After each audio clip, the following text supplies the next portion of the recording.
Hello and welcome to French Philosophers React, a philosophical take on the news headlines for today, August 28th, 2024. This is an AI-generated podcast and can make mistakes.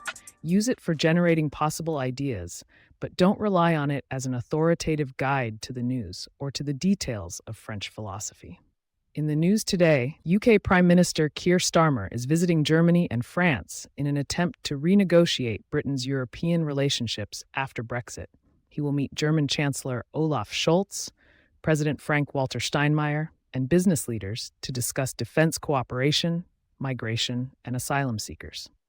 The talks are part of a broader strategy to take controversial decisions early on in his term as Prime Minister and reap the rewards closer to the next election. Starmer also plans to strengthen economic growth across the continent and boost trade between the UK and Europe. So what might French philosophers have to say about this news item? The recent diplomatic endeavors of UK Prime Minister Keir Starmer, as reported in the story, can be seen as an exemplification of the tensions between habit and innovation, a central concern of French philosopher Maurice Merleau Ponty's work.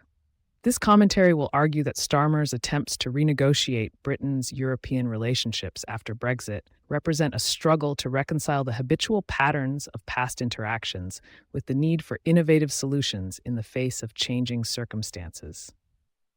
Merleau Ponty, in his seminal work, The Structure of Behavior, highlights the importance of understanding human behavior as an interaction between the organism and its environment.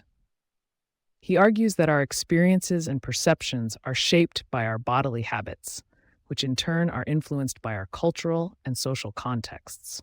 In the context of international diplomacy, these habitual patterns can manifest as entrenched positions, preconceived notions, and established protocols. The story suggests that Starmer is attempting to break free from these habitual patterns by engaging in a series of high-profile meetings with European leaders, including German Chancellor Olaf Scholz and French President Emmanuel Macron. By doing so, he aims to create new opportunities for cooperation and trade between the UK and Europe. However, this effort to innovate and adapt to changing circumstances is fraught with difficulties. As Merleau-Ponty notes in Phenomenology of Perception, our perceptions are always already shaped by our past experiences and cultural background.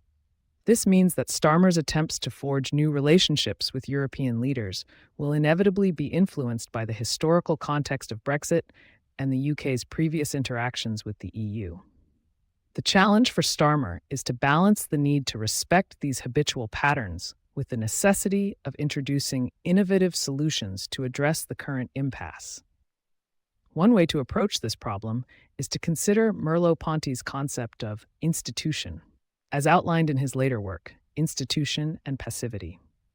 Institution refers to the process by which our experiences and perceptions become sedimented into habitual patterns. However, institution also implies that these patterns are not fixed or determinate, but can be transformed and reconfigured through new experiences and interactions. Starmer's diplomatic efforts can be seen as an attempt to reinscribe the UK's relationship with Europe within a new institutional framework. By engaging in high-level talks and seeking to establish new trade agreements, he is trying to create new patterns of interaction that can help to overcome the current stalemate. However, this process of institution is not without its risks, as it requires a willingness to confront and transform existing habits and power structures. In The Visible and the Invisible, Merleau-Ponty explores the relationship between visibility and invisibility, highlighting how our perceptions are always already shaped by what lies beyond the threshold of awareness. In the context of international diplomacy, this means that Starmer's efforts to renegotiate Britain's European relationships will be influenced by factors that lie beyond the immediate purview of his meetings with European leaders. For instance, the story mentions that Starmer plans to meet with business leaders during his visit to France and Germany. These encounters will undoubtedly shape the UK's future economic relationships with Europe, but they also reflect deeper structural issues related to globalization, trade, and economic inequality. By acknowledging these invisible factors, Starmer can better navigate the complexities of international diplomacy and create more sustainable solutions. In conclusion, The story highlights the challenges faced by leaders like Keir Starmer as they attempt to navigate the complex landscape of international diplomacy in the aftermath of Brexit. Through the lens of Merleau Ponty's philosophy, we can see that these efforts represent a struggle to reconcile habit and innovation, institution and transformation. By embracing this tension and acknowledging the complexities of human experience, leaders like Starmer may be able to create new possibilities for cooperation and understanding in the face of uncertainty. Thank you for listening to today's episode of French Philosophers React. Be sure to come back tomorrow for more reflective takes on the day's news.